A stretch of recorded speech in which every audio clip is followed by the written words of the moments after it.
Assalamu alaikum wa rahmatullahi wa barakatuh. Hello, listeners, and welcome to another episode of Sportscast. We have been doing a live daily show on Inspire FM that goes on Inspire FM at 8 o'clock. But today we are live doing our usual 1 hour show. We are back in the 7 to 8 slot. And today we have the three of us. It's myself, it is Haroon who does the daily segments with me, and Hussam has joined us from the studio. Guys, how you doing? Wa alaikum salam. Very well, Hassan. How are you? Alhamdulillah. Where are you, in the Bahamas or something, bro? This is the only quiet place. I got the little one makes too much noise inside, so I have to hop outside. Nice. And Hussam, how you been? Long time no see. Walaikum salam. Yeah, Alhamdulillah, been good. Yeah, everything Alhamdulillah. been good. Arsenal Alhamdulillah. won the league and you just went missing after that, yeah? I was here. I've always been here. Okay, so how you been finding the World Cup, Hussam?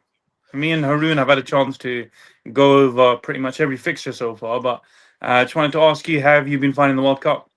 Yeah, from the beginning, as expected, but throughout the few games that's been happening, yeah, it's been unexpected games.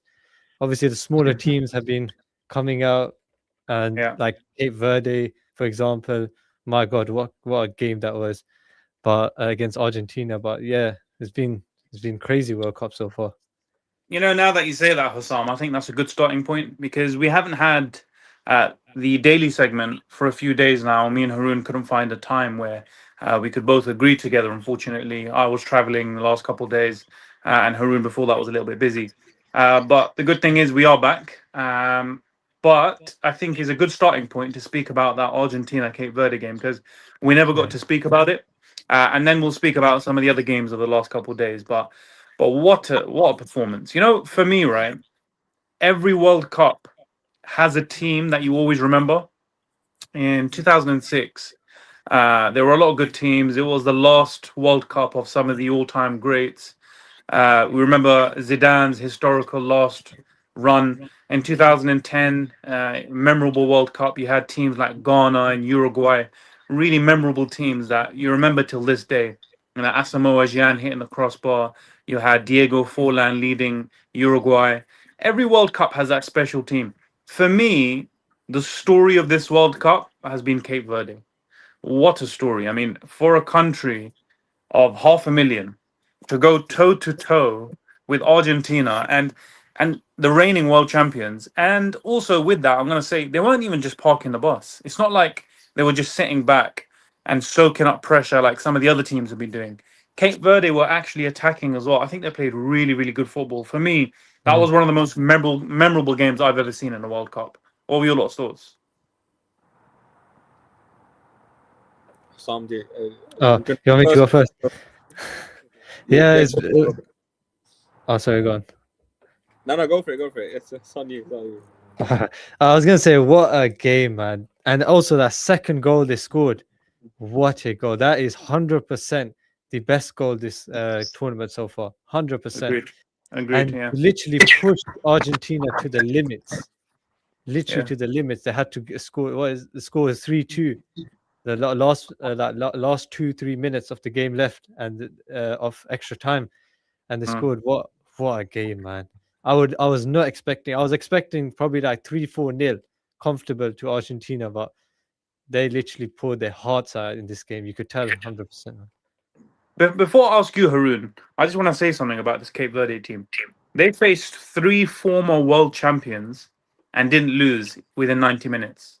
They drew against Spain, they drew against Uruguay, and by the way, Spain are one of the favorites, and they drew against the reigning world champions in 90 minutes, and it took an extra time winner to beat them. And this is a country where nobody knows any of their players. What were your thoughts, Haroon? Yeah, I mean, I don't know if you've seen the keeper. He's 40 years old or something, and he's the most followed keeper on Instagram right now, as in more followers than Courtois and Casillas. This is the beauty of the World Cup. Easily the greatest sporting event in the world right now. I mean, it's a great performance. I'll be honest, we didn't have a daily segment, but I didn't think that Argentina would completely dominate Cape Verde. Just because of the way Cape Verde's performances were, I did expect them to be a defensive powerhouse and to have some wild cards in there, which we saw with that amazing second goal, as Hassan mentioned. And I'll be honest, at some points in the game, you did feel like the momentum was on Cape Verde's side and they were going to go all the way. And let's be honest, I think the third goal was slightly unlucky because the header was going wide, I believe, and it came off the Cape Verde's player's arm and it went into the net. Yeah. So this thing with World Cups, you know, like if you're going to win, there has to be some luck on your way. And I think Argentina got that. It was a possibility for them to go out, but amazing game. I mean, these knockout games, around a 32, round of 16. Other than South Africa, Canada, we're going to put that to the side. Every single one has been amazing. Been really, really, really good. Good quality football. Amazing games. But yeah. The one thing I'll say as well, and I'll reiterate the point. A lot of these small countries, they've just sat back and defended. We're going to speak about Paraguay in a minute, right? The Paraguay-France game. But there's certain teams that they just accept, we're just not going to try scoring. We're just going to try taking it into extra time. And we're going to try get into penalties. And that's our game plan to win. But Cape Verde, I wouldn't even say Argentina played bad. Argentina actually played okay. They played decent football. Obviously wasn't their vintage best, but they still played decent. I think we just got to give the credit to Cape Verde, where they just raised their level, where they were equal. They were going toe-to-toe. They weren't playing better than Argentina, but Argentina weren't playing better than them. In fact, at some points, you could argue Cape Verde were actually the better team in certain points of the game. But that was the most impressive thing about it for me. The fact that they weren't trying to go to extra time and just take it to penalties. They were genuinely going for the win. The confidence to come back from a goal down twice, that was incredible, man. But speaking about some of these other teams, the Paraguay game, my God, I think comfortably that's the worst refereeing performance I've ever seen in my life. What were your thoughts on that game? I mean, I don't know. I mean, there's so many bad refereeing performances. I understand you. It was really bad. I'm debating in my head what was more worse, the etiquette of the Paraguayan players or the referee. I think they're both on par because the players of Paraguay, don't get me started. They're the only underdog team where collectively online it seemed like everybody hated them, which is weird. The underdogs, you kind of root for an upset just because it makes for a nice story. But Paraguay, I think everyone was like, "What is wrong with you guys? Why are you playing like?" They were elbowing the French players, elbowing in the ribs, elbowing in the face, kicking them against Mbappe. I don't know if you saw at the end when they won and the keeper threw the ball at Mbappe. I'm like, what you did just lose. Be like gracious in defeat. You know, you were gonna lose. You should be lucky that you came this far. You kind of got lucky against Germany. You know, but yeah, I mean, that game it was good for, I would say, the wrong reason. It was just really tense. You're kind of looking for some action between the players, and that's what it did give us. I wish the footballing was more on display, but very Simeone vibes. Atletico Madrid Simeone. To answer your question, I think you said, you know, what's worse, the behavior of the Paraguayan players or the refereeing decision? For me, it's the refereeing decision because the players, I can understand an underdog playing dirty. You know, sometimes you play dirty to win, but the referee has to punish you for playing dirty, and then you have to stop. But this referee was just letting it slide. So there was one dirty play after another, and the referee, it was as if he wasn't on the pitch. He was just letting it slide. So they just kept doing it. Why would you not keep doing it if it gives you an edge and you're not getting punished for it? So I don't blame the Paraguayan players, even though I don't like to see unsportsmanship behavior like that. But that's what the referee's job is, to stop them from doing that, so they don't do it again. And for me, that was horrendous. I mean, Hassan, what's your take on it? Yeah, 100%. You know, for what I see, if the referee gave the first red card to a Paraguay player, I think it would calm down then. But because he was doing nothing about it, literally, no. How many yellow cards did they get? It's probably like 1 or 2 that I saw in the game. I don't know, if you correct me if I'm wrong. It's probably like they could have easily had 7. Yeah. Literally, I don't think any Paraguayan player got a yellow card. They didn't even get a yellow. Yeah, no, it was only the French players who got it. I might be wrong. I'm having a look. It was French players. Yeah, I'm not sure, to be fair. Yeah, but that's what I'm saying. That they didn't even get a red card. If at least one of them was to get a red card, then I think the game would have been a bit different. But they were just fouling all over the place. You know, to be honest, if Paraguay played and they just stayed as a defensively and not fouled and all these dirty tactics they did, they would have had a lot of people's respect. But because of what they did, literally everyone just like, yeah, forget them. You know, because they beat Germany. Yeah, exactly. What were you going to say, Arun? The Americans had a good take on this, yeah, because obviously they're fresh to the sport, and I saw a few people online mentioning that the offsides and the sniku, whatever it is, like the censoring the Nico, ball, yeah. yeah, snick, they're so precise to the millimeter. If you're a hair's width offside, you're offside, yeah. And it's objective, you know. End of the day, those things are objective. But when it comes to getting elbowed in the face, people are walking away with that, with studs up on shins. I'm like, it's there. It is actually a good point. It raises the, like, you know, the human error within refereeing. When it's great, it's very impactful, because any of those French players could have walked away with an injury easily. Any of them could have been, and the tournament could have been over. But You know what I find silly, Haroon? I think the way the quality of VAR to me is horrendous, because I look in some other sports, right, at the refereeing, and when the third referee comes into play, for example, basketball, the ref might call something, you're allowed to challenge it, and the team challenges it, and then they review it. They review it, and they hardly ever get the review wrong in basketball.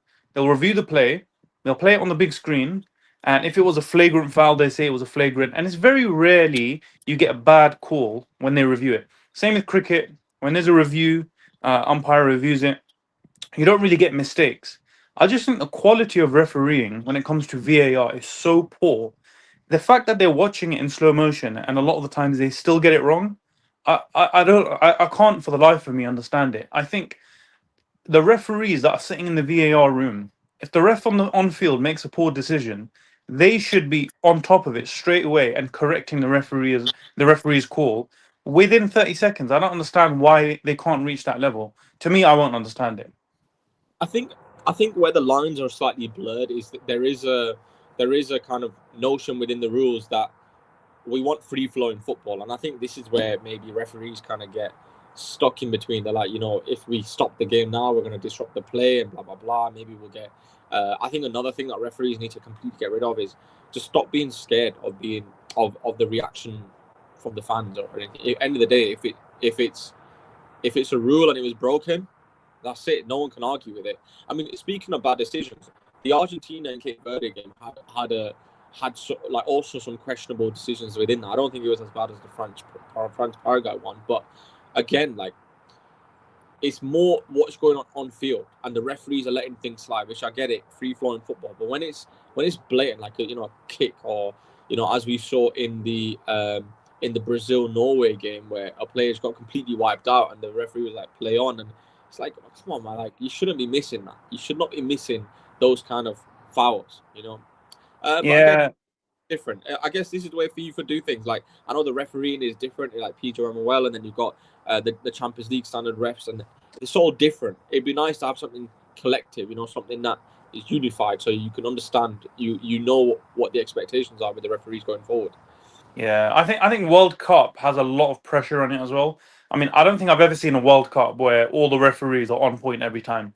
You're always going to get some terrible refereeing performances in a World Cup because there is a lot of pressure on it. I remember Howard Webb, he ref the 2010 World Cup final, and he had an absolute shocker. He got so many decisions wrong. It happens when there is a lot of pressure, and there's no more pressure than the World Cup. Do you remember the young kick to Xavi Alonso? The switching music. You just got a yellow card for it. I am Sparta kick down the tunnel like that. Yellow card. Crazy. Exactly. We'll go through some of the other games, guys, and I want to speak about Morocco, man. We made a short, and we put it on Instagram and YouTube, and a lot of people watched the short, and I think it's so beautiful to see a country that just unites Muslim countries together. I mean, we as Muslims, being a Muslim is one of our, it's the biggest part of our identity. We are Muslim before we're British. We're Muslim before we're anything. So what's amazing to me is when you have a sport, as big as football, which is the biggest sport in the world, on a world stage, whenever a Muslim country does well, that supersedes your own home nation. I mean, I know for sure, I don't know about you guys, but if Morocco are playing England, even though I'm a big England fan, I would be supporting Morocco because they're a Muslim country. And I love to see so many Muslims unite together for Morocco because, for me, I would go as far as to say this could be the greatest Muslim country ever because, to go from a World Cup semi-final to then back it up and dominate some big teams, Now they're in the quarterfinals as well. Could You mean this be the best Muslim country ever? Do you mean in football or in In general? football? No, in football, yeah. In the football World Cup, I'm saying. Yeah, 100%. I know Senegal had some really good runs. I think they got to the quarters in 2002. Morocco were the first African nation to ever get to the semi-final. Semi-final, yeah. But I know like there's other countries who have had a lot of history within the World Cup. But yeah, I mean, they've had an amazing performance. I don't know enough about the other Muslim countries really to make a judgment. But Morocco, Yes. like, there's no doubt. I think another good thing I like about Morocco, not to compare them to their neighbors, but the players represent Islam. You can see that it's part of their character as Muslim. Like, for example, in the Algerian team, not to call them out, but you might like some of the players, they're not exactly the best role models. Whereas in the Moroccan team, you know, you've got Mazraoui, who's openly said, I want to quit football and become a Hafid, and he's encouraging his teammates to do sujood after the games. It's amazing to see, man. Really, really good to see.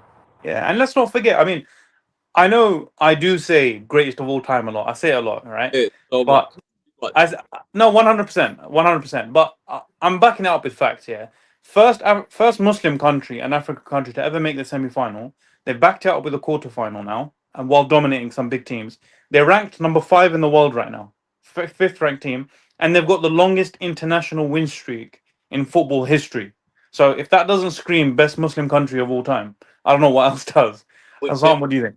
There is a caveat, by the way, because some would argue they lost against Senegal in the AFCON last year, which is a very Yeah, strong argument. that's true. But they're both Muslim countries, so we'll take it regardless. I think that's too soon. I think it's too soon, man. I think this is just another Hassanain saying this is the greatest thing ever. There's another thing. Hassan, what do you think? Do you agree with me, or do you think I'm doing another I'd say premature greatest of all time? right now 50-50. I want to see how Morocco do because they've got France now. Again, remember against France 4 years ago when they played, that was the semi-finals and they lost. If they could beat France, and that's a big if, but if they beat France and get through to the semi-finals, you can't go to say they probably could go to the finals, you know. If they do beat France, I mean, I think any team that beats France can beat anyone. Because yeah, I 100%, mean, let's be honest. I mean, let's talk about France now. Is there a team that can stop France from winning this World Cup? at the moment, no. I can't see it. No, look, let's actually go through it. I think Argentina will give them a good game, and I think it'll be close, and it might go to penalties. I genuinely think England might actually give them a really good game, just because Tuchel's tactics and they're like he's shown he's world class. Morocco, I think out of all of them, I know it sounds really crazy. I just think Morocco's playstyle suits France's weakness the best. So yeah, I think there's 3 nations that could possibly do it. You haven't mentioned Spain as well, because Spain and I've been too impressed with Spain. I'm not gonna lie. I don't think Spain's. I think like today's the game like 8 o'clock. I think Portugal is going to beat Spain. I don't see Spain beating Portugal. I don't know why I don't see that. I disagree with you guys, man. I think Spain, yeah, they've not been as good as France. Look, there's France and then there's everybody else. You know, I think France are the best team. In my opinion, so far from what I've seen, I would say Argentina maybe look like the second best team. But after that, there's a group of teams, and Spain is in that group. You got to remember as well, they're the reigning European champions. They've got Lamine Yamal, who hasn't hit his full stride yet because he come back from injury. But if he gets to full fitness, you know, and starts taking players on with ease, you know, playing 90 minutes and scoring goals again, I think Spain are a team to be reckoned with because, you know, their midfield and the way they pass the ball and control the game, it's amazing. You know, for me, Pedri for me is the greatest midfielder in the world. And they've got some world-class talent. So I think we can't look past Spain. I think for me, that's going to be the best game of the tournament, France-Spain in the semi-final, if they both make the semi-final. But for me, that's going to be the game of the tournament. And I think whoever wins that wins the World Cup. I don't know. I mean, look, in terms of Pedri being the best, like, he's an amazing player. Come on, let's talk about our own Jude Bellingham, Mr. Jude's. Oh, man. Big game player, man. You know, he deserves what a player. I just, you know what? I actually love watching him play. Like, even before the World Cup, like when he played for Dortmund, I like passion merchants. I like players who give it their all on the pitch. You know, this is why I like Nadal. This is why I like Ronaldo. You know, they just give it their all, and they're not scared to show that side of them. And I think another thing is like, this is gonna sound crazy, and this is a you comment. This is a Hasnain comment, yeah. But Yeah. I watch it, I genuinely think I see like he's got a taste of Zidane in him, literally, in the way that he moves the ball. He's got the long legs. They look like really clunky, but for some reason he's elegant with it sometimes, and he's able to get past 2-3 players in tight spaces. And then on top of that, he's got the aspect to his game where he's an all-rounder. He can tackle. He can get big clearances. You know, I love Bellingham. I think he'll be an all-time. I think he'll be in England's greatest all-time 11, in my opinion, when he retires. I don't disagree with the word you said. I think I can Really? definitely see bits of Zidane in him for sure. I can see it. I think Zidane was a great dribbler of the ball. I think Bellingham is one of the great. For me, he's one of the best dribbling centre mids in the game. Really, really good at dribbling. He's great on the counter attack. He scores a lot of goals. He can be a bit rash with his challenges, but he's a good tackler as well. I think he's just got the complete game, man. I mean, he's a number 10, but I think he could equally be as good a number 8. I mean, he's proven it in the past as well. For me, even though for me, Harry Kane overall right now is a better footballer, I think Bellingham has been our best player this tournament. Even Yeah, though Kane, 100%. I think 100%. Kane's got 7 goals, but Bellingham's been the best player for England so far. He's What got do you 3 think, Hassan? in Yeah, 6 100%. Yeah, so I was gonna say, yeah. While you guys were speaking, I was thinking about saying this as well. A lot of people are saying Harry Kane is probably the best right now, but for me, has to be Bellingham, man. The way he goes back, the way he tackles, the way he literally, it looks like he's controlling the game. Like he's unbelievable, man. He's 100% this World Cup as the England player. He's been the best, The, 100%. the other thing I'll say about Bellingham, right? He's got some cojones on him, man. You know, there's some players that the bigger the moment, the better they become. That is Jude Bellingham. I mean, in a normal game, right? If you just tune into La Liga, he might not stand out in La Liga in a La Liga game, but you bring him in a Champions League elite high level game, or you bring him on a World Cup stage, he's got the aura and the composure to say, "I got this, guys. Stand behind me. I'll take you there." And that's what he's been doing for England. I mean, you look at every single game in this World Cup. Imagine we didn't have Harry Kane or Jude Bellingham. England could have been out of this tournament by now. I mean, we've had some average performances, and every single time it's been those two that have taken us home. I mean, Yeah, we 100%. look at the DR Congo game. It was Harry Kane that saved us. We look at the Mexico game, which we're going to get to in a bit of detail now. Again, Bellingham with the 2 goals to take us up 2-0, which gave us that cushion. And then Harry Kane as well with essentially the winning goal as well. I mean, those two have been our best players. I think Harry Kane, I'm going to say this. I said this before and I've said it again. It is without a doubt. I mean, you can debate me all you want. The greatest season an English player has ever had. 72 goals. Only been bettered by Messi in history. now. We did get a message from Mohammed Afzal saying Kane is overrated. You know, my brother said this the other day. I think it's criminal to call Harry Kane underrated. Do you know what it is? I think certain people, right, if they don't see someone that's fast and Yeah. with quick feet, they just think they're not a good footballer. You don't have to have quick feet to be a good footballer. I mean, Harry Kane, 70 goals a season, you're saying that's overrated? No, Wait, I wait. would agree to that, obviously. Before let's allow him to give his argument. Mohammed, can you just explain why you think he's over? What about his game is overrated? Yeah, Well, so let's he's do that. But yeah, I agree with you, Hassan. I think he's a fantastic. I mean, yes, 73 goals and 7 assists in one season, crazy. unbelievable, man. Can you imagine that? Even Ronaldo's never done that before. I think we're just taking it for granted. It's insane. Yeah. And it's not like we're gonna get to Erling Haaland as well. I mean, the guy's he's not human as well. The guy's like he's like Giannis Antetokounmpo playing football. And He's just an athletic beast. We're gonna speak about him soon after the break. But I mean, Harry Kane is not like Erling Haaland. Erling Haaland was a goal scorer, but Harry Kane is a goal scorer. He dictates the tempo of the game sometimes. You know, he does got 70 60 yard seconds. passes, 70-yard passes in the game. Defensively, he's there as well. I mean, I can't speak enough about Harry Kane. Hussam, have we had any messages from the brother Yeah. as a Yeah, response? We did. We do have 40 seconds left, though. But quickly, he said, how many of his goals are from penalties? Okay, Yeah, but- we will respond to this after the break. Yeah, Mohammed, we do respond have to the 10 rep. seconds left, Mohammed, yeah. we're coming for you, bro. We're coming for you, bro. I want to ask the brother as well. In the break, I want you to think about this. Yeah, are you calling Ronaldo overrated then? Because Ronaldo scores a lot of goals as well from penalties. So I mean, if Ronaldo scores a lot of penalties and Harry Kane does, you're putting them in the same breath. Hassam, I'll let you close before we go because I can't see the timer. So you can take Yeah. us to the break. Yeah, we do have 10 seconds left. You can join us after the break and we'll talk more about Harry Kane. And obviously, we'll go against that argument.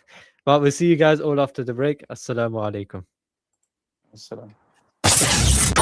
This program will continue after the break. Continue listening to Inspire FM. Inspire FM. Inspire 105.1 FM.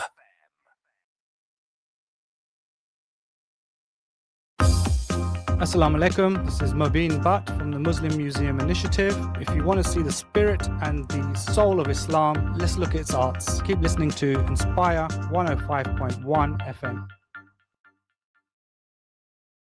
Visit Luton's biggest halal supermarket, the Grand Bazaar Supermarket on Lee Grave Road, for an unbeatable range of fresh halal meat, poultry, fish, fruits and vegetables from all around the world. And all under one roof. Plus everyday essentials, basic healthcare items and even medicine. Everything you need, all in one place. That's the Grand Bazaar Supermarket, Lee Grave Road, just next door to Shell, Luton's largest international supermarket. Open 7 days a week from 9 a.m. to 9 p.m. and view online at grandbazaarluton.com. Universal Clutches on Cosgrove Way in Luton offer more than just clutch repairs. We also now cover MOTs, servicing, brakes, suspension, and vehicle recoveries. We've got you covered whether you drive a manual or semi-automatic car, van, or truck. We aim to provide a quick and reliable service, and Universal Clutches are an AA and RAC approved garage. For a reliable service you can trust, call 01582 876 300 or find Universal Clutches on Google, Instagram, and Facebook. بسم الله الرحمن الرحيم ألهاكم التكاثر حتى زرتم المقابر كلا سوف تعلمون ثم كلا سوف تعلمون كلا لو تعلمون علم اليقين لترون الجحيم ثم لترونها عين اليقين ثم لتسألن يومئذ عن النعيم. At Blenheim Medical Centre in Luton, we provide expert male circumcision, Khatna, Sunnate, Muslimani services for religious and cultural needs. Dr. Mohammed Safdar, consultant urologist, provides these services with a focus on patient safety and dignity in a professional NHS clinical setting. To discuss your requirements, call 07588 206 806 or visit biscotegrouppractice.co.uk. Gaza urgently needs our support. Hospitals are overwhelmed. Medical supplies are severely limited, and injured civilians are in desperate need. Since December 2023, Islamic Help has been sending teams of qualified surgeons into Gaza, providing life-saving operations and critical medical support. Help us continue this vital mission. Call 0121 446 5682 to donate now, or visit islamichelp.org.uk. Join us every Thursday at 6 p.m. for expert advice on common health conditions and well-being, hosted by Fahad Matin, Suleiman Rafiq, Leo Nazar, and Dr. Amna Hawash. Our dedicated team brings you a live, interactive experience every Thursday. Tune in on 105.1 FM. You can also find us on Facebook Live and our YouTube channels. Health and Fitness Show every Thursday at 6 p.m. only on Inspire FM, shaping the healthier community. From the studios of Inspire FM, the time is now 7:30.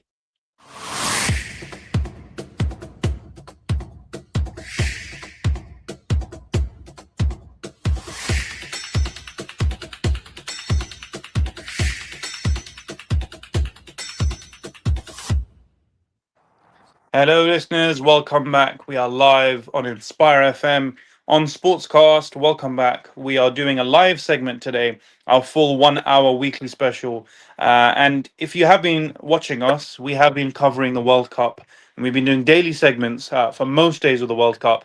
We have had a few days where we haven't covered, so we've got a bit to catch up on today. But today I've been joined by Haroon and Hussam, and we've been speaking about some of the knockout ties of the World Cup that we've seen so far. Predominantly, we've been speaking about the last 16 games that we've seen.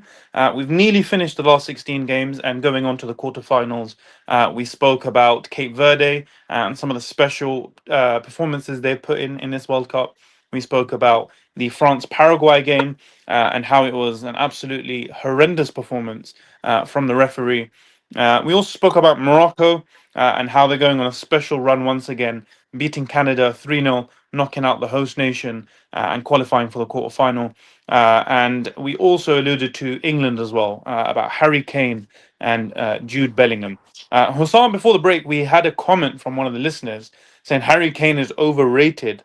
So we challenged the message from whoever messaged that, saying, what makes Harry Kane overrated? Did we get a response from the brother?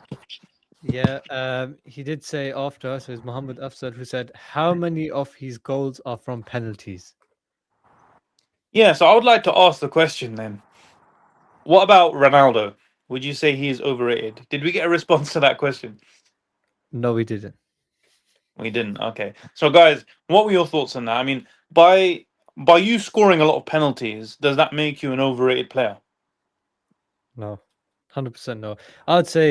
I would go to say Harry Kane is underrated because look, he scored 70 goals. That is crazy. Now some people don't understand that. They say, "Oh, he only scores penalties." That's not even true. Even if you see the game that so who did they play against? The Congo. Yeah, he didn't score penalty there. He scored a header, and that goal that he scored, the second goal, the accuracy of that shot and the power of that shot. But that's how you can say this. He's a world class striker, 100%. He's up there, 100%. incredible. Haroon, by the way, I'm saying that goal that he scored against Congo, that rocket, that was an absolutely stunning goal. That was a typical Harry Kane goal. He's so good with his back towards the goal. When he's got his back towards the goal, turns around and shoots. He's been doing it all season for Bayern Munich. If you've been watching Harry Kane throughout this season, he's scored a number of goals like that. I mean, Haroon, is it fair to diminish a player because a significant portion of their goals are from penalties? I'll be honest, I understand the rhetoric, and yes, if a player's scoring lots of penalties, it's not the same as scoring an open play goal, like generally. But when you have lots of goals to back it up, for example, in Ronaldo's case, he's got 970 something goals. If he scored a lot of penalties, so what? It's not like he's not performing in the other aspects of the game. It's the same with Harry Kane. And also, I mean, he's been playmaking like crazy this season. So I wouldn't say it's a fair thing to judge him on. I understand because, maybe it's kind of thing with first impressions count, where Kane won the World Cup Golden Boot in 2018 and a lot of his goals were penalties. So I understand the angle that he's coming from, but I mean, this season that couldn't be far from the truth. He's balling out, and let's be honest, without the penalties, the England probably won't be in the position that we'd be in. So yeah, there's that. No, I agree with you. And one thing I will say is, penalties in a normal league game, yeah, I mean, it's not that respect. But in a World Cup, the pressure that comes with scoring a penalty, especially when it is so important for you to win the game. I mean, if your neck is on the line and you miss that penalty, and because of that your team is knocked out, you can't underestimate or undermine the amount of pressure these players feel. I mean, Harry Kane himself, we look at the 2022 World Cup, he missed a penalty against France, and we get knocked out against France. So the amount of pressure these players feel from these penalties, I think it's a skill in itself, having the guts and the ability to perform under pressure as well. So it was a bit of a hot take, but everyone's entitled to their opinion. If you don't respect, or not, I wouldn't say respect, I'm not saying he doesn't respect Harry Kane, but if you don't rate him as one of the best players in the world, that can be entirely your opinion. I would definitely push to say, though, I think Harry Kane is unbelievable. But let's speak about England's performance, guys. Did you guys watch the game live? Hassan, before we do that, I want to bring some breaking news up, right? So, following on from France-Paraguay, a Paraguayan senator by the name of Celeste Amarilla has just come out and said about Kylian Mbappe. And this is going to be quite... I'm going to try to make it PG because it's not really nice what she said, but this brute hasn't even learned to write. Instead of his mother's milk, he's grew up sucking on coconuts, and the most educated creatures he's ever heard were chimpanzees. You should have given him the middle finger, talking about the Paraguayan goalkeeper, a colonized Cameroonian pretending to be French, resentful, newly rich, arrogant, and ugly. He was nervous and scared to death all game, like his whole team. They didn't even manage to score a single goal until they got lucky with the penalty. The only thing many of us blame the team is not giving him a full-handed slap at the end of the game. I'm not even a football fan. And Mbappe has come out and said, "You are a despicable woman and unworthy of your position. You do not represent Paraguay, that country which has sweated passion and honor throughout the competition. Through your recklessness and your brazen racism, the entire world has already forgotten the journey and historic effort that your players accomplished during this World Cup, making way for an incompetent woman who gives the worst possible image of her country. I will never allow people like her the freedom to spread their hatred and racism across the world." Wow. Really bad comments from the Paraguayan senator. I'm actually really shocked. That is shocking. And to be honest with you, the first thing that comes to my mind is that is a very classy response from Kylian Mbappe, because I think he's hit the nail on the head there. I think he said the perfect thing. And I think even the way he behaved on the pitch, I think he behaved in the right way. I mean, for guys to basically just bully you, I think the best thing to do is just laugh in their face. It will make them more annoyed. I think it was a great response from Kylian Mbappe. And what he's just said there as well, I think these people, and the fact that he still respected Paraguay as a country and said that these people are not a true representation of Paraguay, I think that was really classy. But my God, that person who made that comment, as well as the players, they've not done a big favor for their own country. They've made their own country look bad. So that was really racist, really horrible comments, and it was a classy response from Kylian Mbappe. Yeah. So as shocking as that was, some of the other games, guys, last night. So we look at England's performance against Mexico. Did you guys watch it live? And if you did, or if you didn't, what were your thoughts on England's performance against Mexico? I didn't watch it live. I'll be honest. I woke up, I think, 2:40 because I wouldn't set an alarm on. Maybe it's going to be the last 20 minutes. I'll watch that. And I woke up and it was like the 38th minute. We're winning 2-0. I was like, yes, we're winning the game. I can go to sleep, right? And I woke up and I missed the whole thing. I missed all the action in the second half. But I watched the highlights. Great game, amazing game. Yeah, what were your thoughts on the game? Yeah, what a game that was. Again, you could see Jude Bellingham, bro. What a player he is, man. Yes, literally last night. What are you saying? Last night's game, unbelievable, man. Because I was asleep, but I woke up about like 2:30. Then I started watching it from there, but literally missed all the action after the 2-0. Then it became a bit, I would say, spicy, the game, because then Mexico scored, and then obviously then it ended up as 3-2. But that was a crazy game. But a lot of question we've been getting here as well is it coming home? Is it coming home? You know what? It's these infamous words that always makes England lose. As soon as you hear people say it's coming home, yeah, that's as soon as you know England, their obituary has been written and they're getting kicked out of the tournament. So I don't want to say it. However, I will say I think that was a really pivotal game. I think before that Mexico game, I was worried for England, and I was thinking England can genuinely lose here. I was talking about it for a few days. There was this whole talk of altitude, and people have started taking the mick out of it as if they're playing on the moon or something. But I mean, ultimately, if it is difficult to breathe and play for 90 minutes or maybe 120 minutes if you're going to extra time in a game at that altitude. So it is a real thing. And also, you look at Mexico's record there, 2 losses in their history in the Azteca. I was worried for England, but the way they came out on the front foot immediately, and even when they went down to 10 men, playing for half an hour with 10 men, the way they ended up defending really well, I think it was a real team performance. It wasn't just Bellingham or just Kane that made England win that game. I think it was a full 11 performance. They put the men's behind the ball. their bodies on the line. And I think it was a really good performance. And I think it swings momentum in England's favour now.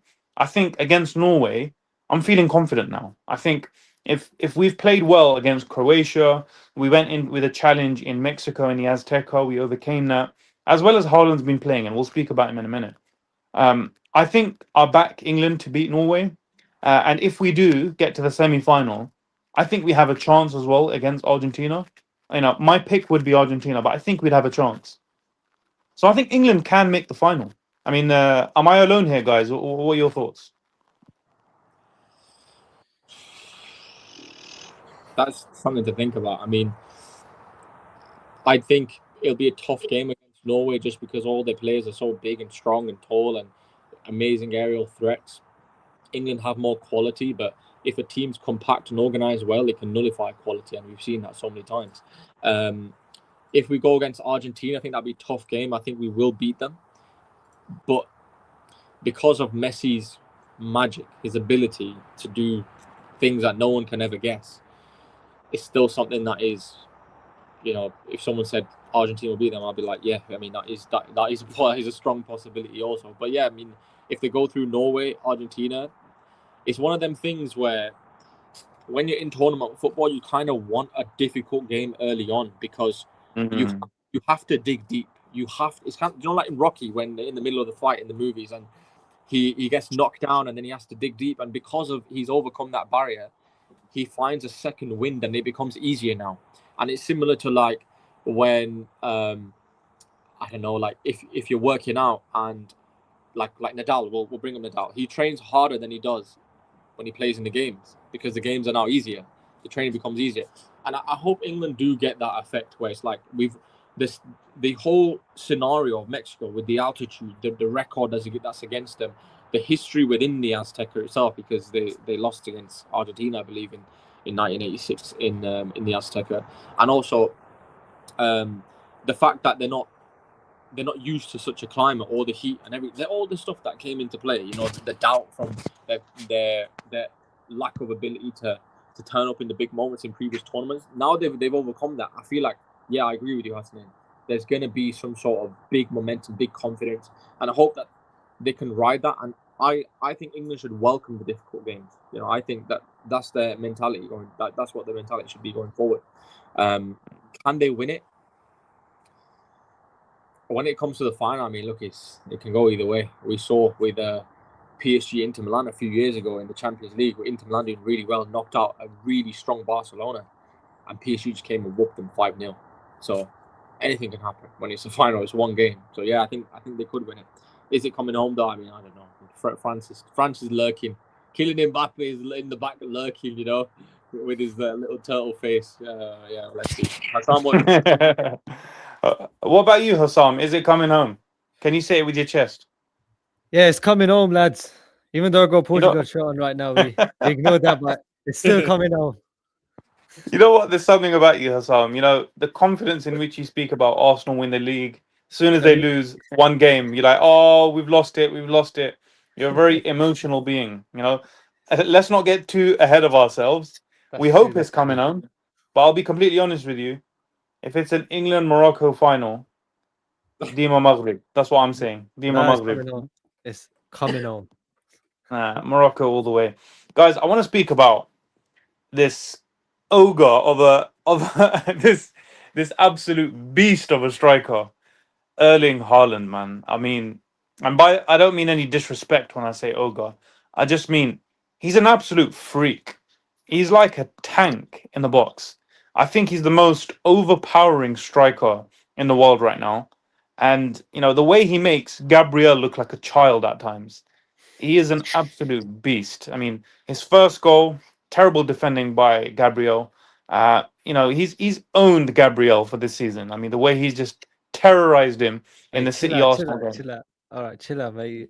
Gabriel is one of the best defenders. Let's call a spade. It's the truth. Yeah, he absolutely owns Gabriel. He takes him to the sweet shot. Okay. That's okay. Yesterday's game, yes, he did I want to say destroy Gabriel. He just was a bit better. Post-rise Gabriel was on his face on the ground. There's a shot. There's an image Oh, man. of Haaland in the air and Gabriel's upside down. I'm like, come on, he post-rise him. I know the Americans are gonna get a laugh out of that. You know, he dunked on Gabriel like crazy.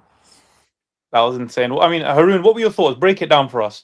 That first goal and then the second goal, man, absolute stunning finish. You know, what can you say about Erling Haaland?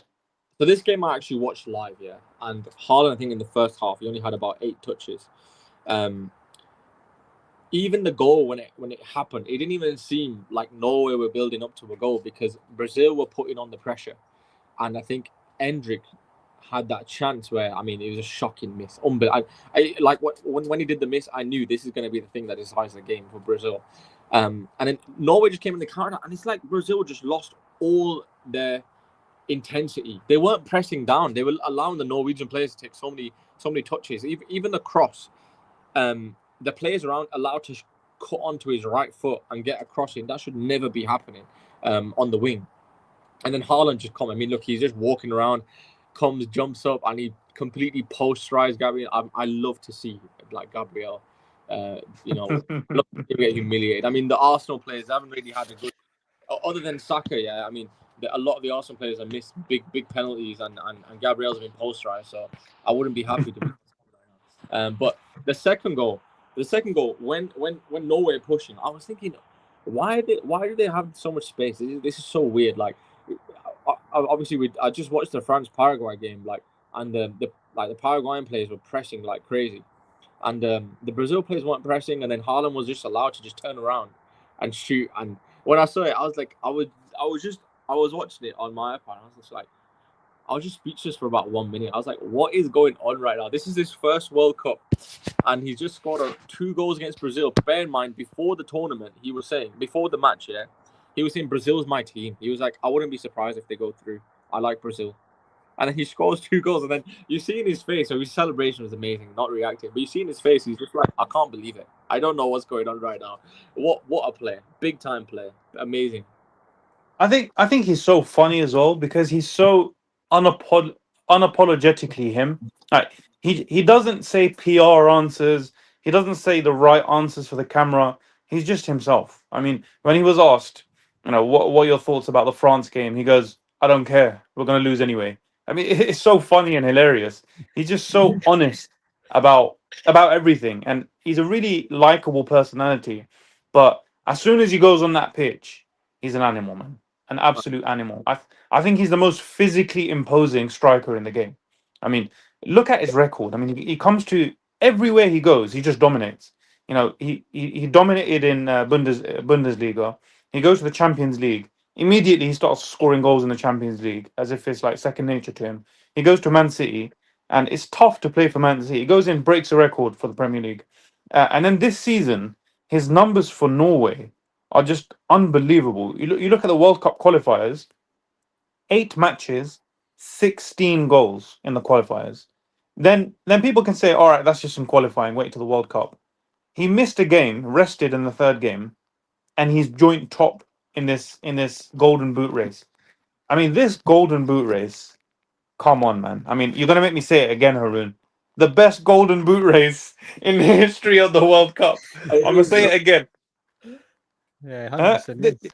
It just is. I mean, have you ever seen a Golden Boot race where literally every superstar is just turning up? It's unbelievable. Yeah, it's crazy. No, I agree with you, man. So, yeah. You know what? These numbers in any other World Cup would win you the Golden Boot, more or less, other than like just Fontaine or Eusebio, like back in the 50s and 60s. But in recent times, it would win you the Golden Boot. And look at that. We got Haaland, Messi, and Mbappe all on 7. Kane's on 6. I think Vinicius Jr. is on 4. Ronaldo's on 3. Like, all these players are turning up. It's crazy. I don't even know. Even Bellingham's got. But Bellingham is a joint top 5th all-time World Cup scorer for England. No, he's 3rd now. He's 3rd. He can't. He's joint 3rd. He's got 5. He's got 5. That's joint 3rd. No, I don't think so. It is. I was checking it yesterday. So the most is Harry Kane. Second is Gary Lineker. And joint 3rd is Bellingham and Jeff Hurst. They're both on 5, yeah. Joint 3rd. What is going on right now? I have no idea. Crazy. This World Cup is crazy because You look at Miroslav's closest record, yeah. I thought it was going to take a long time to beat that record. I was thinking, 16 goals is really, really tough. I remember when Thomas Muller came on the scene, we were thinking maybe he can challenge Klose's record. And then he kind of just faded, and you were thinking Klose's record could be safe for a long time. And then this World Cup, there might be 3 players that overtake Klose. I mean, Messi's already on 20. Mbappe's on 19. Messi and Mbappe are definitely going to score again. And then Harry Kane, after yesterday, he's on 14 goals. So he's on the verge of meeting Klose's record as well, and he might have another World Cup in him as well. So it's truly unbelievable how these guys have just made it look easy to score in the World Cup now. I mean, before this World Cup, it was always difficult to turn up in a World Cup. You wouldn't see the top players scoring more than 3 goals. It was quite rare to see. But all these guys have come in as if it's just a normal tournament. It's really surprising. Is it because the quality of the teams are lower? You say that, but they're still scoring in the last 16 as well against top teams. I personally think a big reason is because of the football. I saw Joe Hart's breakdown, looked into it, and they have changed the football, the way that it swerves through the air. They've made it more unpredictable, and it's slightly heavier as well. And we saw in the start of the World Cup where a lot of keepers were struggling with shots from outside the box, and I think it's just one of them things. But I think it's a positive change though, because we're seeing more goals now. It's more entertaining. Everyone remembers the Jabulani in the famous 2020 World Cup. In my opinion, the best ball to play football with. I remember playing with that ball. It felt like you were superhero. You kick the ball and it's like you're in some anime show where this kick the ball is like 200 miles an hour. It was unbelievable. I think it's a good change that they've done. I mean, it's kind of killed it for the records for all these old players. I'm sure a lot of them are salty right now, and whatever, it is what it is. The game moves on. Can we talk about this controversy with Trump and Balogun? Have you heard about it? Yeah, that's insane. So Trump has just come out. I don't even know why he's done this, because he's completely ruined. He's thrown FIFA under the bus here, but we know Balogun got a red card. It was controversial, and it was reviewed by the referee on the pitch and VAR, and then the FIFA's independent committee, and all of it agreed it's a red card. We're going to keep it stand. Then Trump called. Supposedly, it was reported that he called Infantino and was like, "Can we get this sorted out?" And they came to a compromise that the red card can be delayed for a year. And Trump came out again, like this was rumored, but he came out and he actually said, "I saw the play, and I'm a person that loves sports. That wasn't a foul. It wasn't even an infraction. This referee, who's a little bit suspect if you check his past, he made a call that nobody could believe, and he's our best player. And basically, I called FIFA, and they didn't know what I mean, but I asked for a review by FIFA, and FIFA then allowed the red card to be served within a year, not now.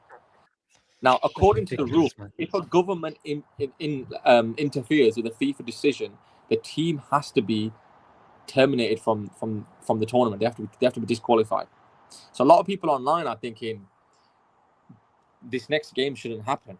America should not be playing Belgium. But now it's like, well, what happens now? I just saw something that France has basically appealed for Elise's yellow card. I don't know. I mean, now literally, can England appeal for Kwanzaa's red card now? Is this how it's going to be? I think the tricky thing about the situation is, now other teams are definitely going to say, well, you've done it for him, why can't you do it for us? I think the thing that becomes more problematic is that Donald Trump got involved. If he didn't get involved and they just happened to say, based on the foul itself, we'll postpone his sentence, essentially, or by the time he starts getting match bans, because they've done it with Ronaldo before the tournament. Ronaldo had a red card, but they postponed his suspension for after the World Cup. And if you look at Balogun's foul, it was kind of a 50-50 foul. I mean, it was an accident. Yeah, it's a red card, but it wasn't intentional. There's been a few fouls this World Cup where it's gone the wrong way. But for me, it was a 50-50 foul. So if they just turned around, reviewed it, and they said, based on it being a 50-50 foul, we're happy to delay the suspension. If they just done that, you could argue it. But the fact that Trump got involved, it becomes really, really sticky. And I think a lot of teams now are going to get really annoyed at that.